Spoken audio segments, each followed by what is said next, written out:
Где-то примерно 6-7 yilcha bo'ldi.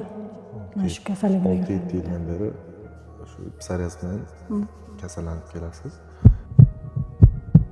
Ham kuchli shamollash bo'lgan, yotib qolganman. Boshida u bilinmadi unchalik.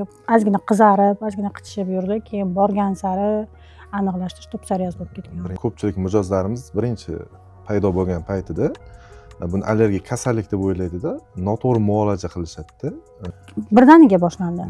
Keyin borgan sari men bu oyoqlarimda paydo bo'lishni boshladim. Men ahamiyat berdim. Boshimda bilmayman, men bu yelkalarimda bo'lgan. Uni men keyin menga aytishgandan keyin bilib qoldim. Men bilmaganman da. Ko'rinmaydi-ku. Ko'plar aytishadi, ko'p mijozlar bilan gaplashaman, aytishadi, men 10 kun ishladim, foydasi bo'lmadi, bir oy ishladim, foydasi bo'lmadi. Asli u kasallik, u bemorda kasallik bir necha 10 yildan beri bezovta qilib keladida, lekin bu kasallikdan qutulishni xohlaydi, lekin o'zi tomonidan qilish kerak bo'lgan muolajani oxiriga yetkazmaydi.